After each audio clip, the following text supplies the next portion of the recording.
friends, welcome to another cooking video in the Sweeney's Creek Farm Kitchen.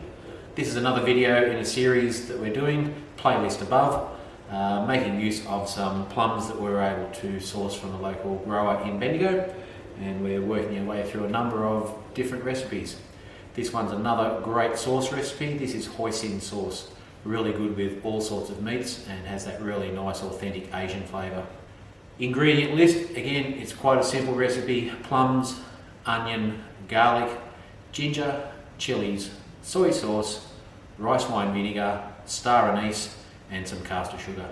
The plums have been prepared just by cutting them up and making sure we've got the seeds out of those, and you can see they're just nicely sliced up, ready to go. The next stage is we've got some chilies that will need to be sliced and getting some onions diced up, ready to go in. Just a reminder, little safety tip when dealing with chilies: just remember that any contact with that pith and the seed and the juices in there, they will be on your fingers. Please make sure you wash them before you touch anywhere on your face or anywhere else on your body, but certainly around your eyes, your forehead, nose, it can be quite painful, so please treat them with very much due caution. Big recommendation while you're chopping chilies: if you've got some gloves, put them on, chop the chilies up, dispose of the gloves.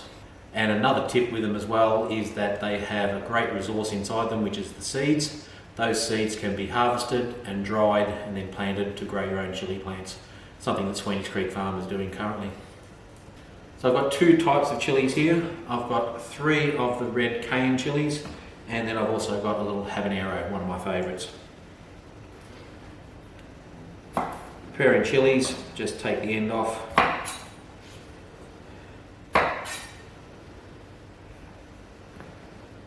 Split them in half.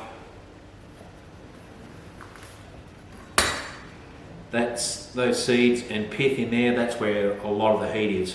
So if you want a real good amount of heat, leave that in. If you want to just get the flavour with a little bit less heat, then take those seeds and pith out. But as we said, harvest them, dry them, plant them, grow your own chili plants.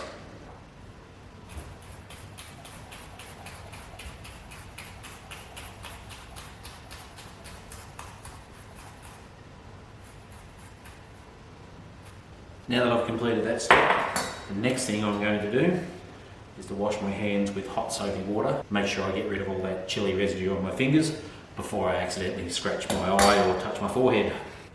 Very simple recipe. All we do is combine all the ingredients, stir them together to combine, bring them up to the boil on the stove until everything's nice and soft. Then we're going to blend all of that together, let it simmer for a little while just to remove any air bubbles, and then we'll head to putting it into bottles.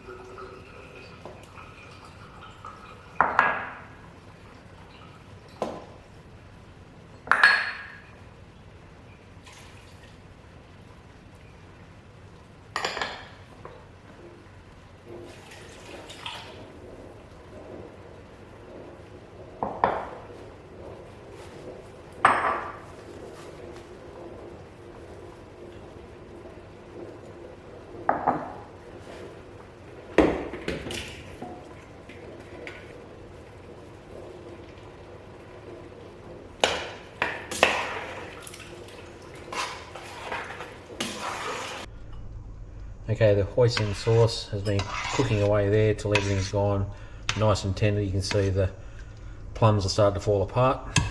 So it's now time to get the stick blender and blend them up.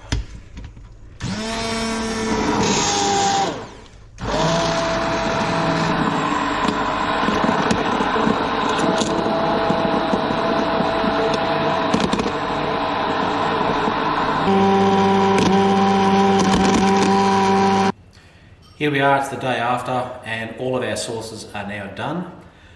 These particular ones we preserve through using a hot pack or an open kettle technique. You can certainly use those.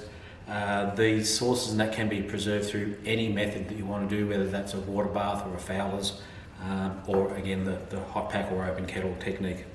As you can see, we've used recycled jars, so other products that we've bought from the supermarket, emptied them out, cleaned them, and reused those. Most of the time they work really well. Every now and then you do get one that doesn't seal. So these ones here, the vacuum button has popped down. This one, the button has actually not popped down, so we don't have a vacuum seal on that one. That's quite okay, that just goes into the fridge. We're going to use that one first. As you can see here on the Plum Jam, this one also hasn't sealed. The button is still up, and yeah, that's just something you need to be very mindful of and check them all to make sure they've sealed. Any that don't, they get used first. That's the end of our 30 to 35 kilos of plums that we're able to get, and we've ended up with a wide variety of products we've been able to make, which has been fantastic. So we've ended up with a nice batch of Hoisin Sauce, which is a Chinese barbecue sauce. Really looking forward to using that one. We've ended up with a spicy plum sauce as well, great for samosas and spring rolls. We've ended up also with some lovely plum jam, which has turned out really, really well. We haven't done a video on that one, but if you want the recipe, please drop a comment below and we'll put that recipe up for you. We've also ended up with some stewed preserved plums in the Fowler's jars and some Worcestershire sauce with the plums as a base for that. A full playlist on all of the recipes that we have filmed just above here, and you'll see there's a number of videos there to watch with most of those products being made. If you're interested in the Australian preserving method known as Fowler's, using these jars and the lids and clips, we have a video coming up on how we go through and use that, so please keep an eye out on the channel for that upcoming video. All of these jars are going to be stored in a nice dark, cool place just to help with their longevity and their life. They all do have a really good preserving life and are going to be a great resource here for us. As you can see, we've ended up with a lot of jars. We've been sharing them around with friends and family, which is always well appreciated. So that draws our series of videos on preserving with plums to an end for this season. Hope you really enjoyed those. Again, check the playlist out. Again, if you're enjoying the channel, please consider hitting that subscribe button and joining the family. And thanks for being here, guys. We really appreciate it. See you on the next time.